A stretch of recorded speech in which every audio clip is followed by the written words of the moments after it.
Welcome to Chillin' 101. We hope this video helps. In this video, I will show you how to set Nitrox on your Suunto Zoop. To begin, ensure your dive computer is in the surface mode. Press and hold the Mode button for approximately 2 seconds until Set appears on the display.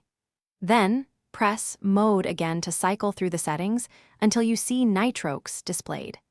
This is where we will configure your gas blend for a safer dive. Once you are in the Nitrox menu, the first setting you will encounter is the oxygen percentage, or O2%. This value should match your specific Nitrox blend. Use the Adjust button to cycle through the available percentages, which range from 21% for air up to 50% for enriched air.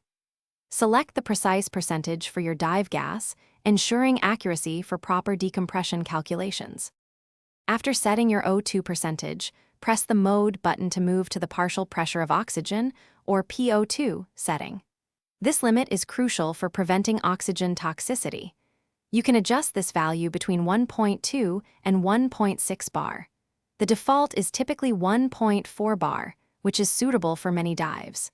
Choose a PO2 limit appropriate for your dive plan and training. Once you have set both your O2 percentage and your PO2 limit, press the Mode button repeatedly until you exit the Nitrox settings menu and return to the surface display.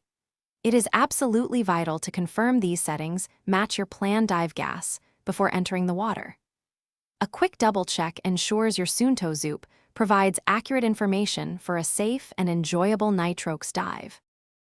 Thanks for watching. Consider subscribing if we helped you.